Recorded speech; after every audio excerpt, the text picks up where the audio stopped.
This coal country coverage on News 5 WCYB is sponsored by Wolf, Williams, and Austin, attorneys at law.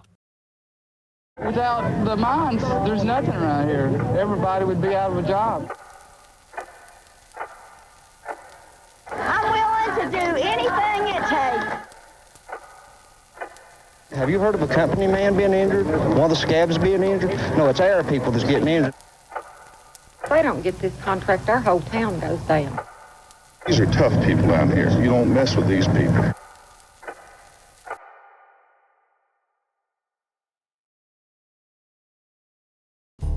This is rich, wealthy land. And God gave us this land. God gave us His coal.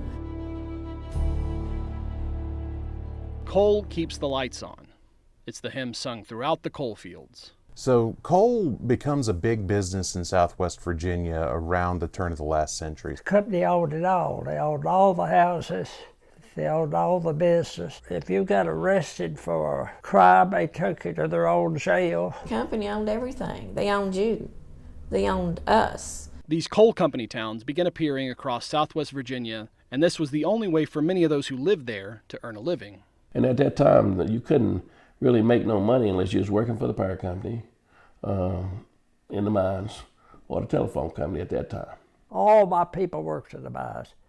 My dad and his brothers, all my uncles. That's the only job it was back in those days. To understand what occurred in 1989, we must go back, all the way back to the 1930s, where modern American labor law was forged.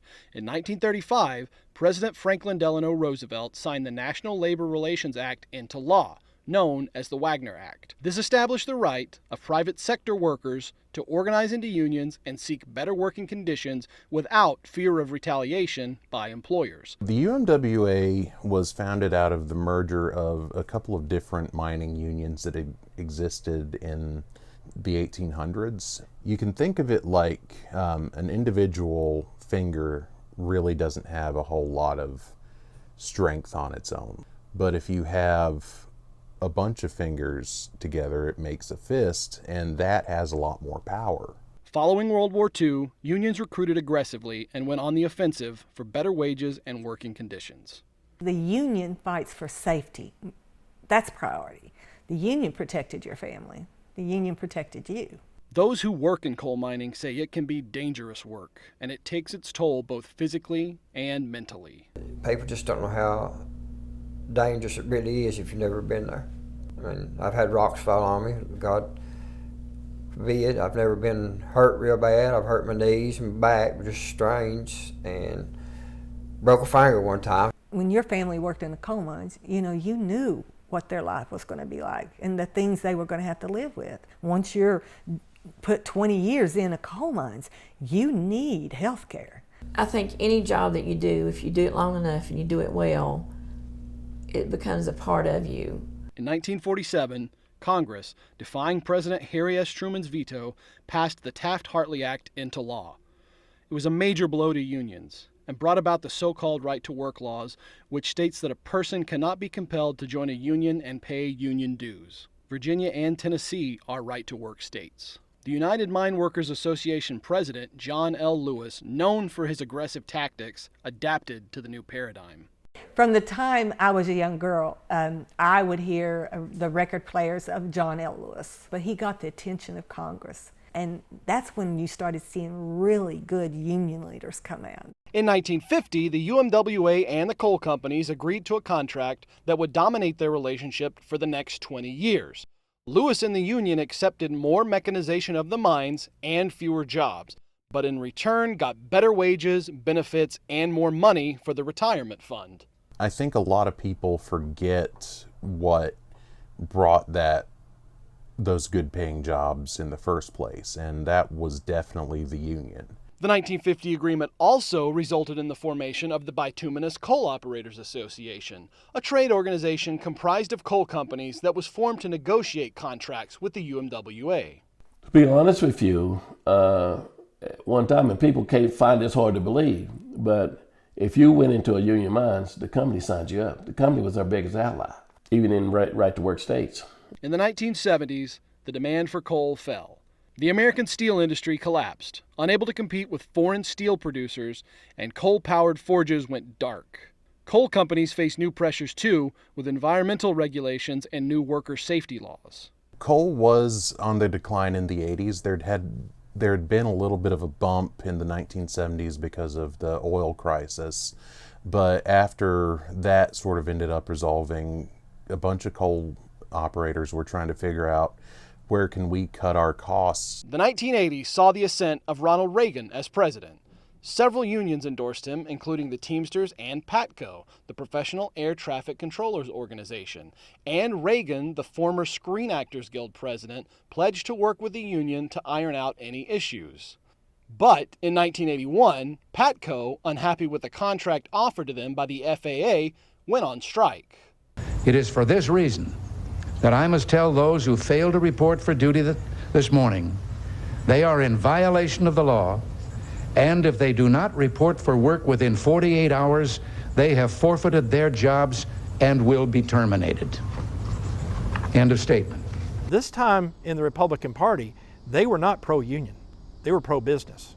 The union held firm, but the government found replacement workers. The Republican Party was primarily still seen and still regulated as a small government entity that really was more seen for the wealthy versus the working class. 2 days later, 11,000 air traffic controllers lost their jobs.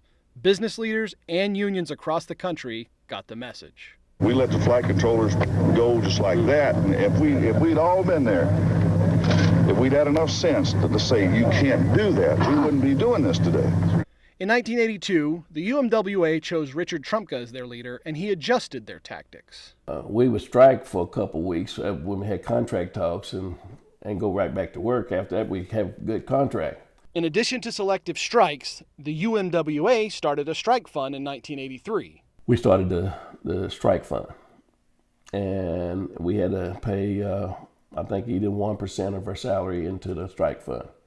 Well, this thing built up. And it got up real quick because at that time we still had a lot of members. In 1984, UMWA went on strike against Massey Coal.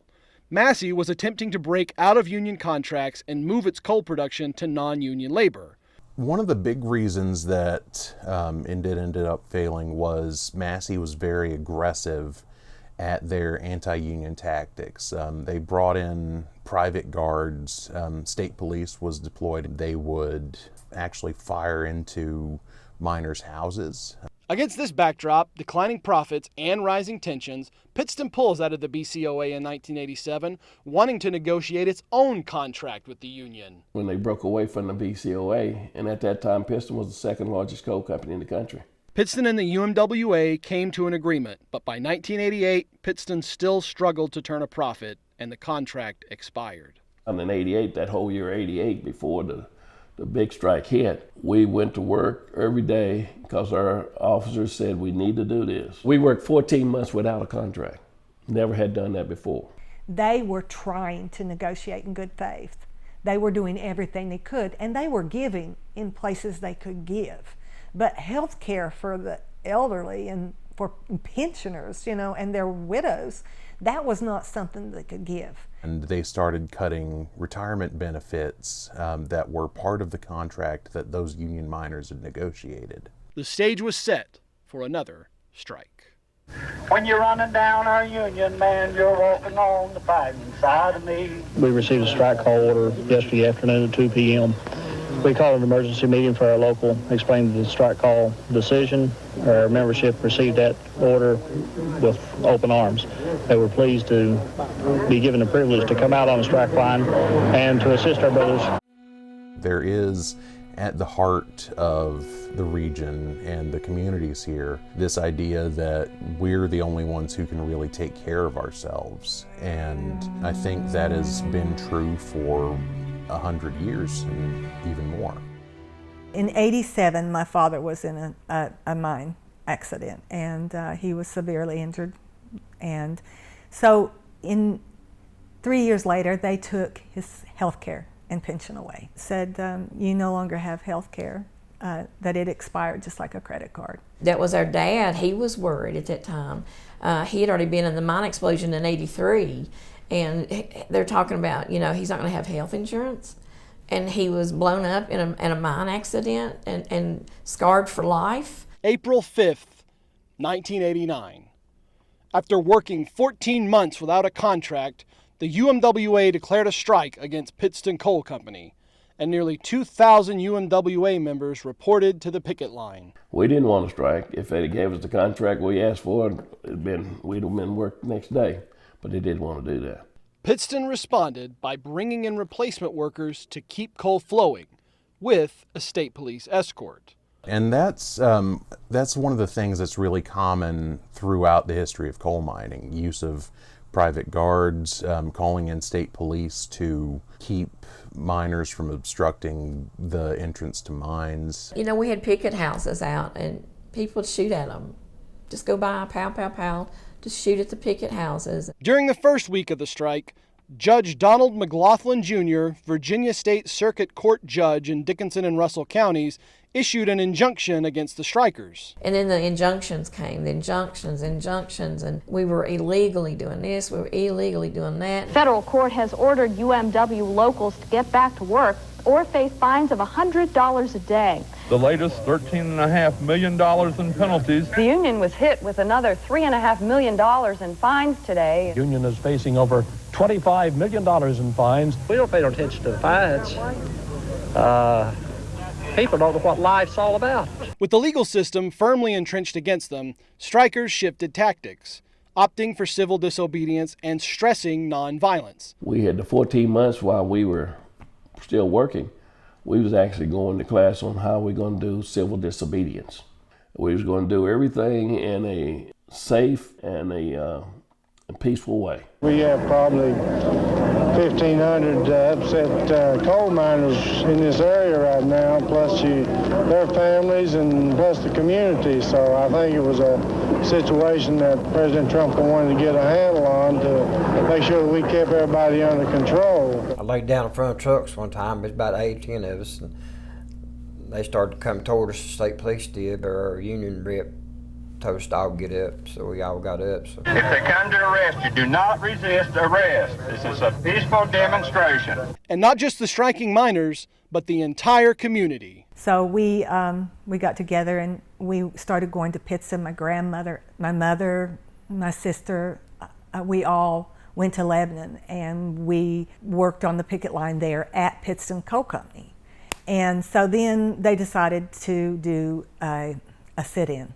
So we decided to take over the Pittston building. On April 18th, 39 women staged a sit-in protest at Pittston's headquarters in Lebanon, Virginia. Meanwhile, a 30-hour-long protest by striking miners' wives was peaceful at Pittston's Lebanon, Virginia headquarters. So I think we stayed there like 36 hours. We thought we would be arrested that day. However, Pittston had a different idea for us. They called themselves the Daughters of Mother Jones, after the fearless and fiery advocate for working men and women that helped United Mine Workers organize coal fields from Pennsylvania to West Virginia in the 1900s. Mary Harris, Mother Jones. We're going to pray for the dead and fight like hell for the living. A fierce woman and a fierce labor leader. So that would, when we were talking about what are we going to call ourselves, of course it was going to be the Daughters of Mother Jones. The sit-in seemed to improve morale, and it couldn't have come at a better time. Confrontations between strikers and state police escalated. You act like I was a piece of bad meat, and I don't think I deserve that. There was close to 4,000 men arrested during this time. And then you've got the issue of where you go put 4,000 prisoners. Dickinson County officials struggled to hold and process the strikers and protesters. They were held in buses and refused to give their real names, identifying themselves as labor icons of the early 20th century, John L. Lewis or a daughter of Mother Jones. Arrested strikers from Dickinson County were bused as far away as Washington County to be jailed overnight. The strike began to attract national attention. UMWA leaders hosted rallies at the Wise County Fairgrounds with civil rights activists like Jesse Jackson and Cesar Chavez. June saw the establishment of Camp Solidarity near Castlewood, Virginia, a few miles from the Moss 3 coal plant. In the midst of the Pittston strike, the miners got together and organized Camp Solidarity, which was a massive encampment on about 10 acres of land that a striking miner from Russell County owned.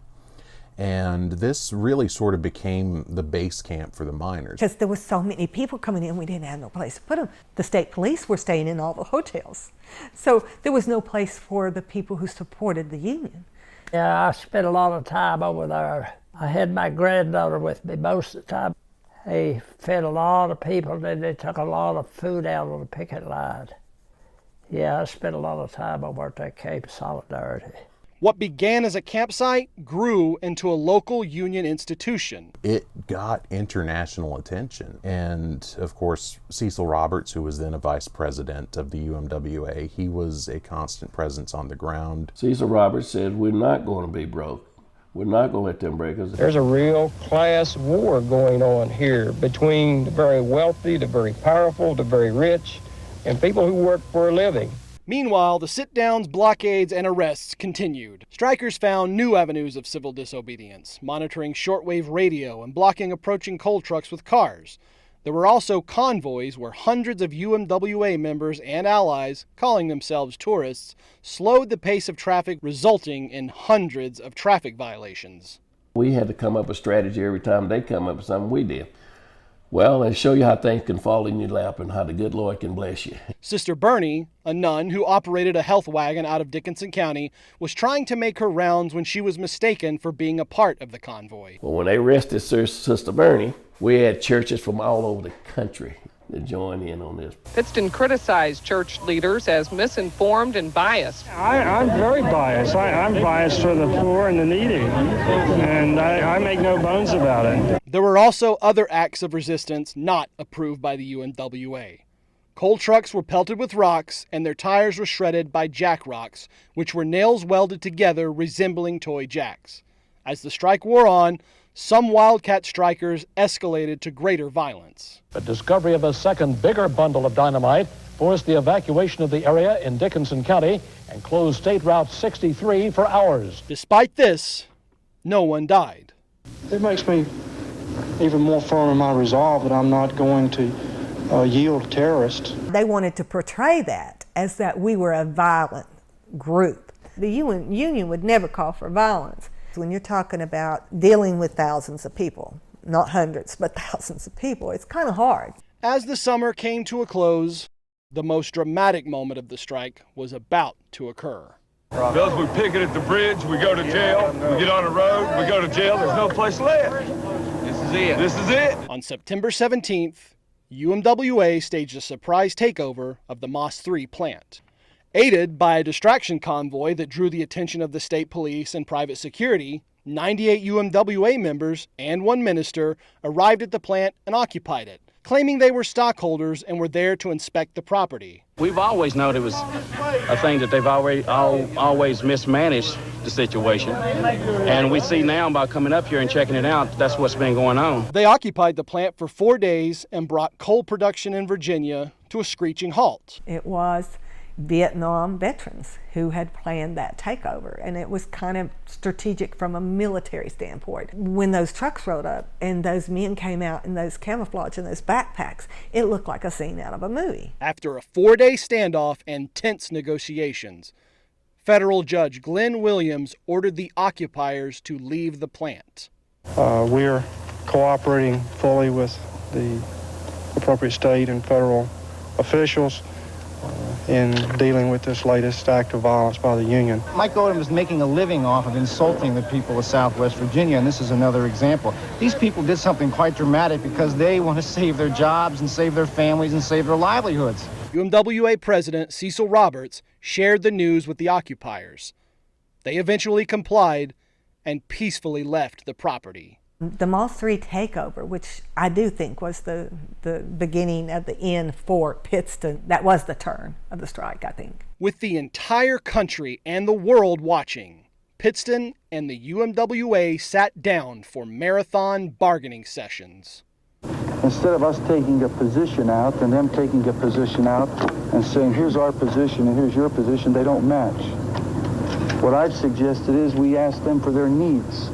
What do you need? Not what do you want, what do you need? And they ask me, what do we need? What do our people in this area need for an agreement? As the talks with federal mediators began, the union was jolted with word that Pittston considers at least one key issue not subject to negotiation. We're not responsible. We're not the culprit for the pensioners. There are many other companies that do not participate in those funds, but Pittston is not the issue there. If Pittston were to disappear, the problem with those funds and their future assets to provide those benefits is still going to be there. We think that our proposal will put people back to work, and we're not going to participate in those funds. We're going to take care of our people. They couldn't break us. They didn't break us. The strike lasted 10 months. It tested the resolve of the UMWA and the people of Southwest Virginia. We had over 40 pensioners to die during that strike. And people don't even know that. We done what we had to do to survive. By February, the UMWA and Pittston had negotiated a new contract, restoring health benefits for both active and retired miners. Next week, the strike could be settled. We actually got what we needed, which was health care and pensions back for these widows and pensioners. You know, my dad got his health care back and lived another 20 years, thank God. Pittston got some of what it wanted too, with the union agreeing to work schedule changes. With the strike over, several matters had to be settled. Some of the core issues that led to the Pittston strike persisted. Coal miners and their families still lived in fear that their health benefits would disappear if the company they worked for closed. And there were those who lost benefits when a company moved production from a union mine to a non-union mine. Let me know anything you want me to hear. Pittston strike brought the issue to the attention of Secretary of Labor Elizabeth Dole, and in 1992, Congress passed the Coal Act, which guaranteed retirement benefits for all UMWA miners, even if the company they worked for went out of business. It seemed to me that the time is ripe now to use the good offices of the Secretary of Labor. As for Pittston, it would be out of the coal business by turn of the century. The company had diversified beyond the coal industry after World War II, acquiring Brinks Incorporated in the 1960s. Tell corporate America that, we just want to continue the way of life that we've had, and, why can't we do that? Pittston's shift into logistics and security came with a new name, becoming the Brinks Company in 2003. It's difficult to know for sure, but shedding the Pittston name could have come with benefits. Today, if you look up Pittston Coal Company, most of what you'll find concerns the 1989 strike, and then the name Pittston disappears. The industry's going to survive. There's no reason that it should be a life or death struggle for either party. Another big issue were the fines. The union had racked up more than $60 million in state fines, the bulk of which were levied by Russell County Circuit Court Judge Donald McLaughlin, Jr. $64 million, that's outrageous. It's unreal. $64 million is unreal. Let's hope he drops them.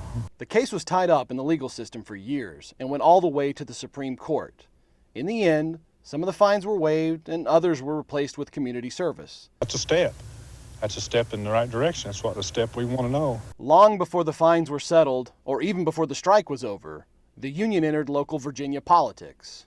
And I actually met Jack in jail. That's hard to believe, ain't it? They would look at us and say, "Oh, are you attorneys?" And me and Jack would look and say, "No, we were literally in jail." Jackie Stump, one of the strike leaders, ran a write-in campaign against Virginia State Delegate Don McLaughlin, the father of the judge who had issued the bulk of fines. After an intense 3-week grassroots campaign, he won a surprise victory. Write-in campaigns are usually very unsuccessful because, again, it's usually a self-funded individual. The big upset, a write-in winner as Jackie Stump. So why he was successful again is he didn't have that contact, that tie-in with big money. He wasn't in the pocket of big organization. For a lot of folks, that was a breath of fresh air because everybody is always looking for a champion. He remained a Virginia delegate for the Democratic Party until his retirement in 2005 due to colon cancer.